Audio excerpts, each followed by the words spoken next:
The narcissist is an infantile baby in a full-fledged man's body.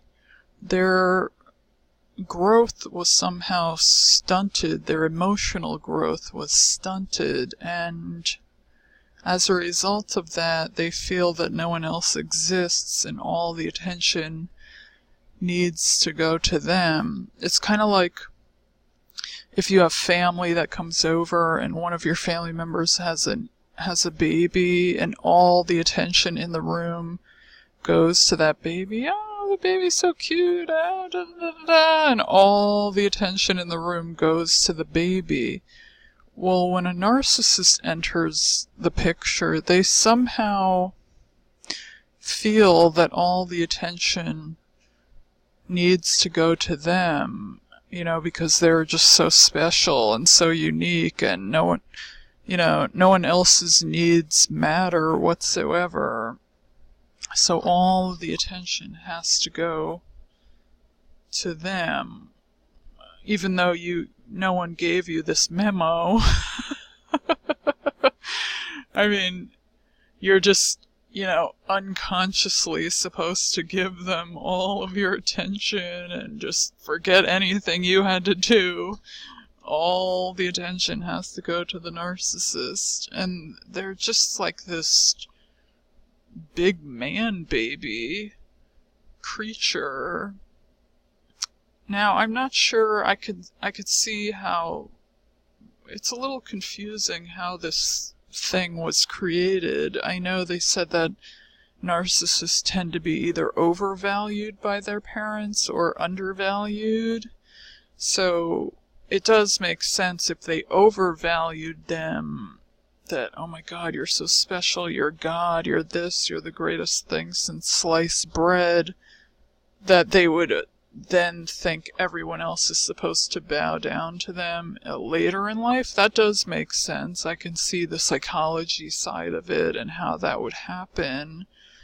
Now, in terms of the undervalued side, and they often make the excuse, well, they were abused in childhood, so now that's why they turned into these, kind of diabolical beings. But they make the conscious choice to abuse, though, because, their mind is still working, even though their mind is diseased, and it's not the same as, mine or yours. They still know the difference between right and wrong. So, okay, maybe you have no emotions, or you can't experience different things that everyone else can from an emotional standpoint, like you maybe can't really experience joy and different things, but that doesn't mean your mind all of a sudden stopped working. Like so you're mistreating people for what? Because you want them to feel like a dead, empty shell like you do? I mean, it's just, we all have the conscious choice. There's tons of people who got abused in their childhood or at any given point, and they don't go and turn into an abuser. They don't go and then start tormenting other people. Instead, they develop sympathy and think, oh my God, that was so horrible, I would never want to do that to someone else. But the narc, if they're saying they were abused, I don't see, overvaluing your child is abuse. I don't know, it's very confusing. I can see how that would make them feel entitled, and that's where they would get the entitlement aspect, like, it's me, everyone needs to praise me, because my parents said so when I was a child, and now everyone else needs to adhere to that. I understand that. But, I don't know, there's a lot of, disconnects between the dots, and they don't really give you the answers or talk about their childhood or anything, so they So it's hard to make sense of it all. A lot of it is just totally nonsensical, it doesn't make a whole lot of sense. I mean, because a lot of people were mistreated, and they don't turn into these kind of nefarious trolls that go around tormenting everyone after that. So a lot of it doesn't make sense. But at some point, their growth was stunted, and they did not develop the kind of full range of emotional capacity that most, so to speak, normal people have. So they're looking at the world through different lenses, through a different,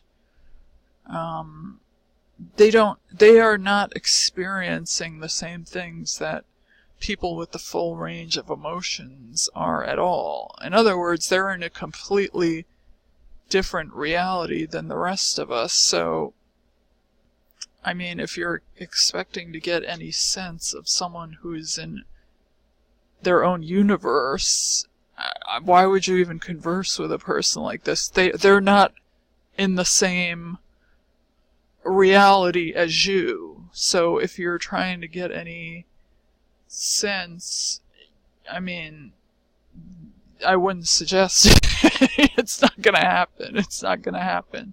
So, and then, like I said, they're like it's like an infantile baby. So you can't go back and forth with this person. I mean, it's just, are you gonna go ask your 2-year-old nephew for advice on your next career move? You know what I'm saying? Like, you're just not gonna do that. You're not gonna do that.